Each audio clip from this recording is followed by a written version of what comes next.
Hi everyone and welcome back to Arsenal Fan Theory. As always, I'm one of your hosts. I'm Michael and tonight I'm joined by Reinier. Welcome Reinier. Mike, how you doing, man? I'm always good. Sorry Reinier, let's just jump straight into it. You know, it's a international friendly, well, international break, should I say. So there's probably not too much to talk about, but I thought tonight one of the things we'll look at is some of the big transfers over the window. Right off the top of your head, are there any transfers that stood out for you over the window? Yeah, if you look at general transfer business, if you take the likes of Everton and so forth, brilliant work from them over the whole course of it. I think the transfer of the window, and this will obviously be judged by the season coming, would be Mr. Party Party. Congratulations on that signing for Arsenal. I think it's a great signing. You guys were Yes. chasing him for quite a while, eh? Yeah, it's been a saga going on for quite a while.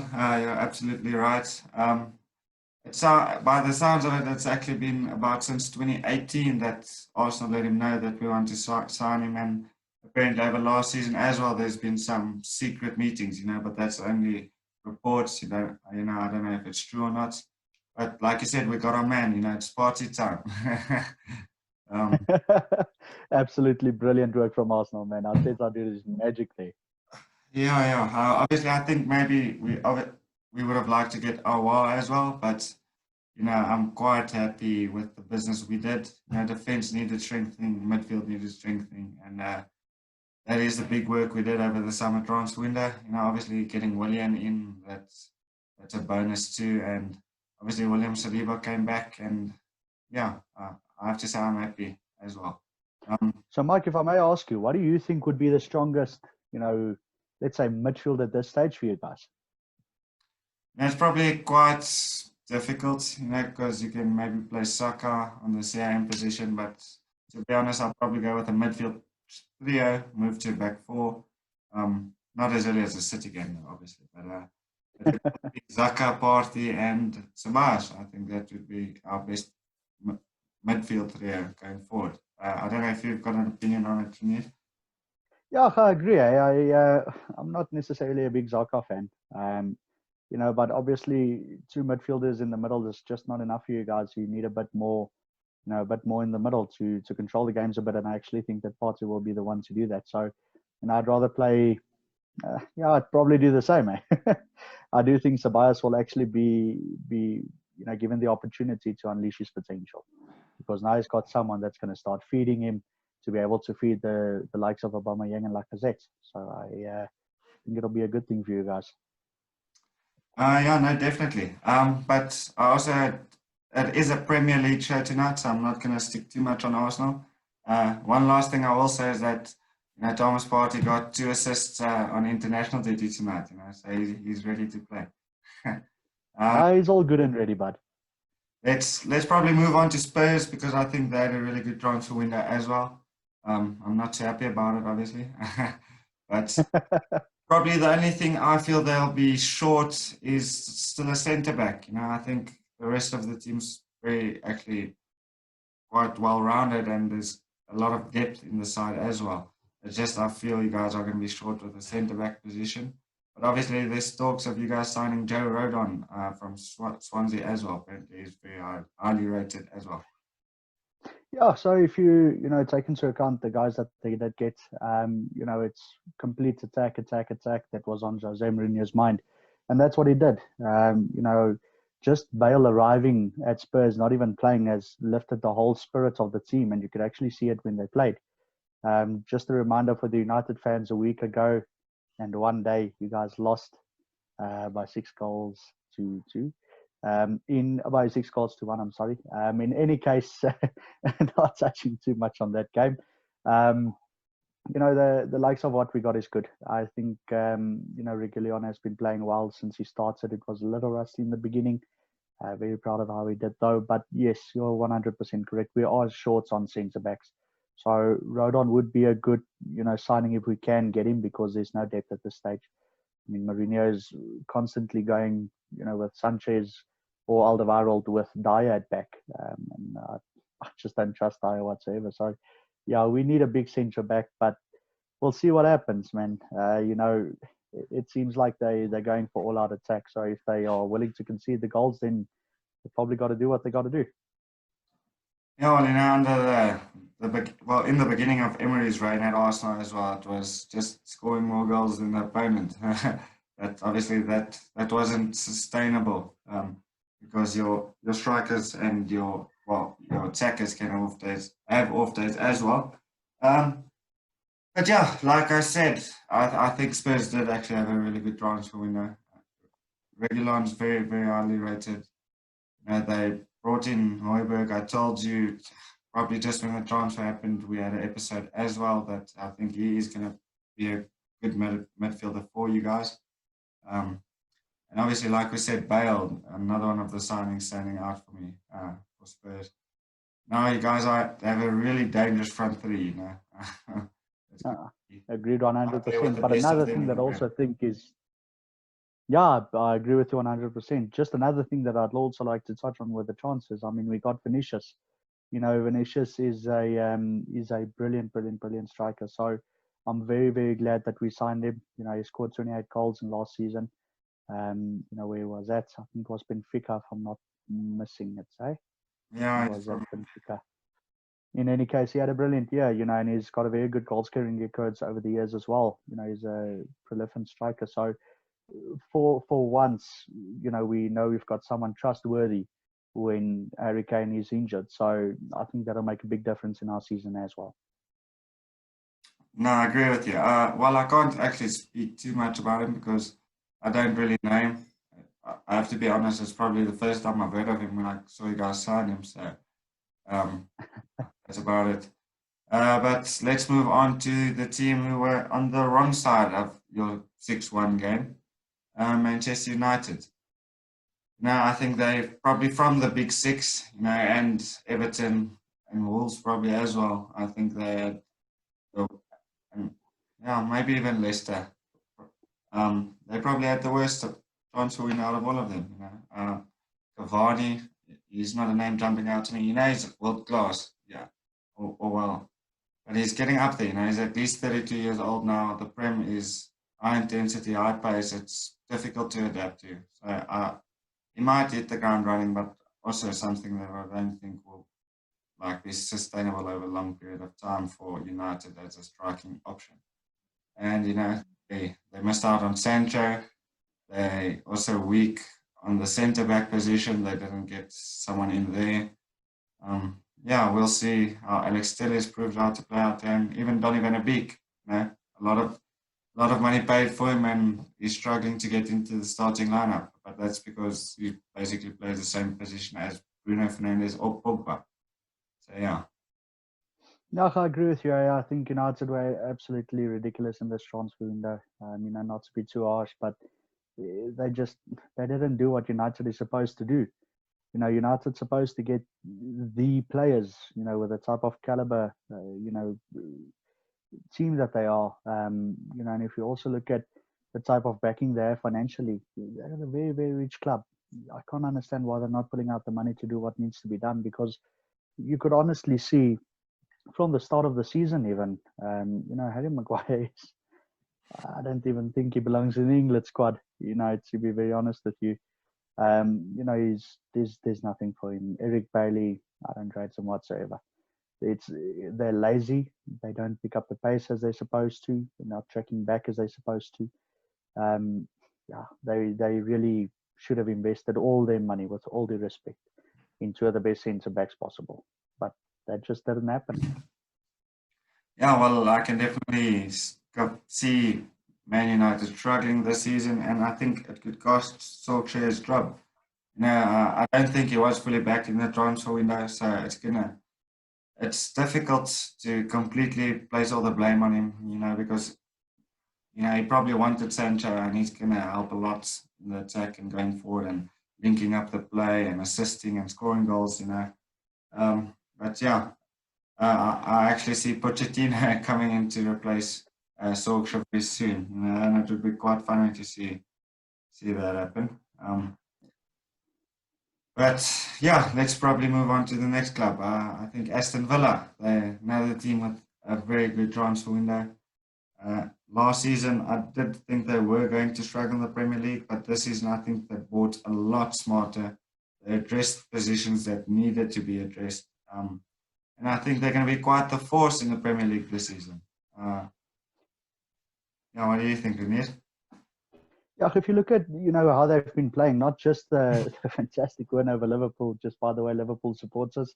We lost 7-2 a week ago. We obviously love it. In any case, looking at what they're doing, Aston Villa really did smart business. I mean, the likes of Ross Barkley, suddenly, Barkley feels that the club's got trust in him and he's playing absolutely brilliant. It's only one game, but I mean, to play on that type of caliber against a club of that caliber is absolutely brilliant.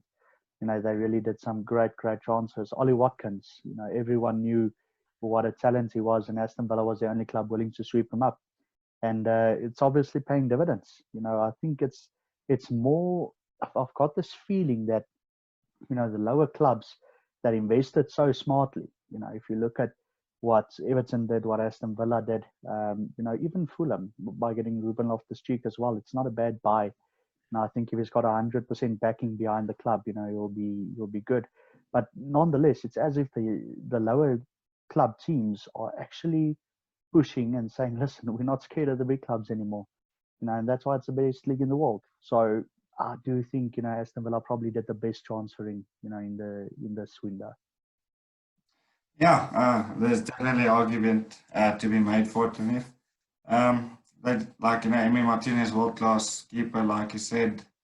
Watkins, very good player. Adama Traore, I think he's also going to be, a front three of probably McGinn or Grealish, which one you want to play in midfield, which one you want to play in attack. It doesn't really matter. Then with Ollie Watkins and Adama Traore, it's also a very good front three. Like you said, Ruben Loftus-Cheek's going to be in the. What's Ross Barkley. Ross Barkley's going to be in the midfield. And with McGinn or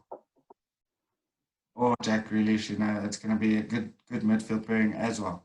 So yeah, Villa did very well over the transfer window. Next up, we can probably talk about Everton. You've had a lot of praise for Everton so far. So tell me, what are your thoughts over there? Yeah, when I was very, very young, my father used to be an Everton supporter all the years. So, I hear it every weekend over here. But nonetheless, with what Everton has done, it's absolutely brilliant. But I think that's only, all praise to Ancelotti. Ancelotti, the players respect him. Players want to play under him. James Rodriguez probably the best signing of the transfer window so far. If you look at performance-wise within the first few games, Allen has been brilliant. Doucouré has been outstanding. And they, if I'm not missing it, they also got a defender from Norwich, Ben Godfrey, is it? Yeah, that's right. Nonetheless, they did smart business. So I think it's very good for them. Yeah, like you said, Reinier, another great example of buying smartly. But yeah, I agree with you there. It's fully up to Ancelotti. I think the club have backed him, and obviously the team believes in him because he's proven that he's a great manager and he wins trophies. And not only that, he tends to come in and sort out your defense. And Everton haven't been conceding too much this season, so again, he's shown it. But yeah, I think they're going to do quite well in the Premier League as well. Sorry, I'm trying to run through a lot of the teams, try and cover most of them, but I don't think we can have time for all of them. Let's probably go to Liverpool. They didn't do too much business, but also probably quite good business, I would say. Yeah, quite good business. If you look at the likes of Alcantara, Thiago Alcantara, it's a very good buy for them. Diego Jota is absolutely brilliant. I could understand why they paid what they paid for him. He's a very good player. So, they did very smart business. I agree with you 100%. However, getting those players to gel at this stage doesn't seem like it's going all too well for Liverpool. I don't know what's going on. It feels like they already won what they had to win, and it's as if, listen, job complete. You don't see that intensity that we saw a year and 2 years ago, so I don't feel that they could have done much better in the transfer window because, let's be honest, most of the best players in the world are currently playing with Liverpool. So there's not much that they can better on. I just think it's more of an attitude, thing towards the players at this stage. Yeah, well, I can probably be written off to bad attitudes, but I think a lot of it has to do with fatigue as well. Um, but one thing I do believe that Liverpool will regret in this transfer window is not signing a better reserve keeper. Last season it showed when Alisson was out, they looked a lot more fragile defensively, and they obviously conceded more goals. Obviously, that's due to mistakes, and obviously, Alisson makes a lot better saves than Adrian would. So I think that's one thing they would regret. But they're probably still going to win the title this season. It's difficult to see someone overtaking them, especially with City. I don't know what's happening there either. So let's probably move over to them. City midfield, they also did well in the transfer window. They got another winger in Ferran Torres, and they got two new centre backs, which Pep Guardiola and probably a lot of fans felt that was their problem area. But we haven't seen Ruben Diaz play yet, but it hasn't gone to plan as far for Pep Guardiola this season. It's a big matchup against Arsenal, but it will obviously show from our game to the rest of the season if it's going to work out for them or not. Yeah, City, look, Pep Guardiola is an absolutely brilliant coach. The players that he's got under him is, same as Liverpool, world-class players. There's not necessarily a lot in the world that can come in and replace any of them. If you look at their bench, they've got a very, very strong bench as well.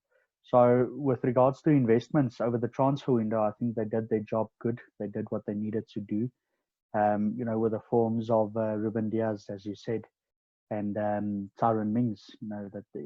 Is it Tyrone Mings? That's not Nathan Tyrone. Ake. Nathan Ake. Always get confused with the two. Apologies for that. Got the In any same. case, with Nathan Ake and Ruben Diaz, I do think their defensive problems could get sorted out once again.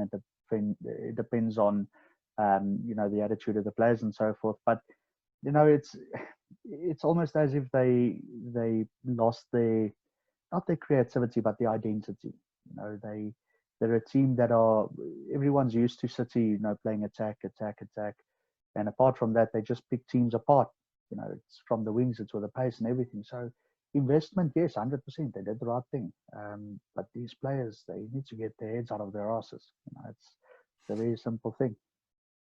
Yeah, well, the game's also constantly evolving and changing, and it's also about adaptation. So I think it's not only due to a lack of form from City and Liverpool's side. I think clubs are just starting to evolve and adapt to the way that the game is evolving, because obviously Liverpool and City were ahead in the Premier League. They did play a type of football that works really well, but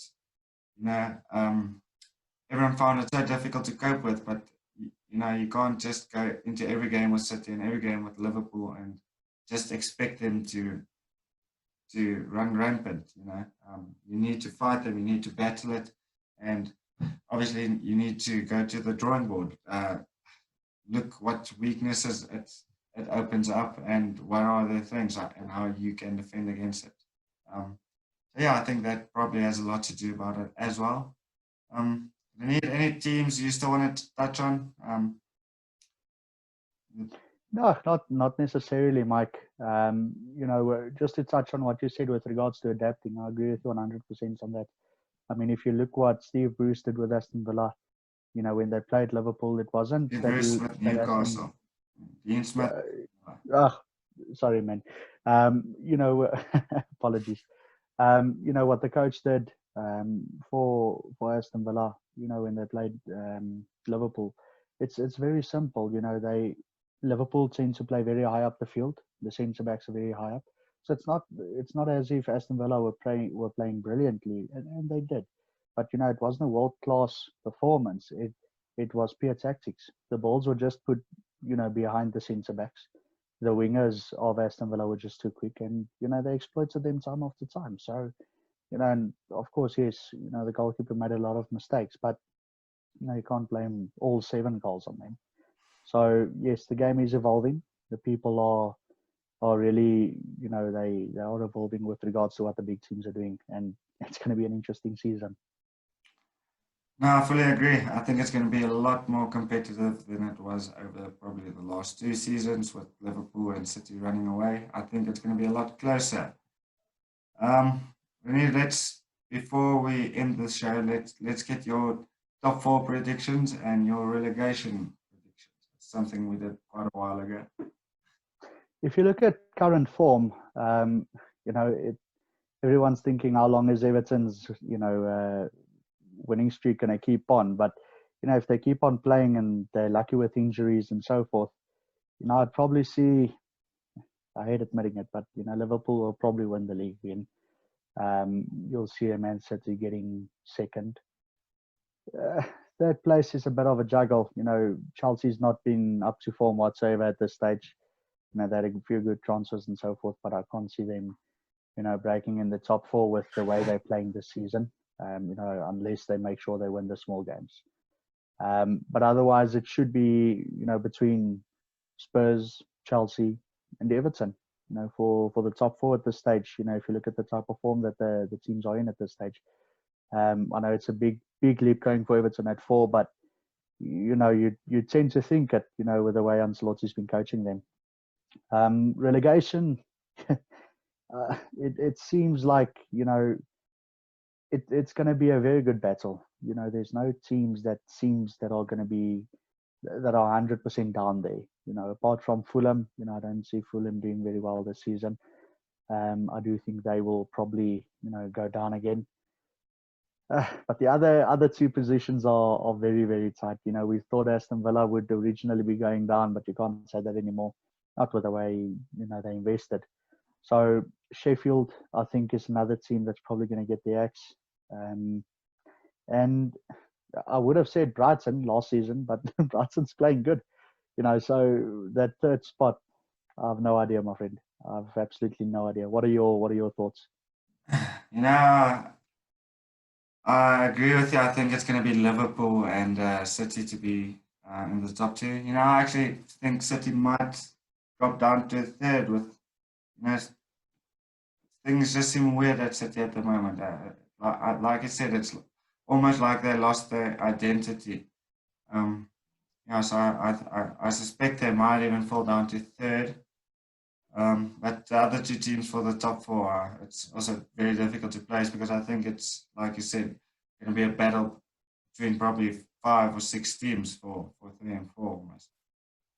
Well, let's see during the end of the season, but yeah, that's what I think. I think it would probably be Chelsea and Arsenal.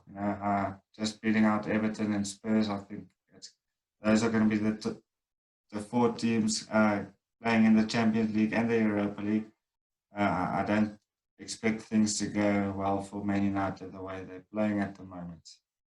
And also, like I said, I wasn't very wild with their transfer business either.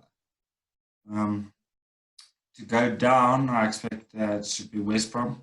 I think it's going to be West Brom.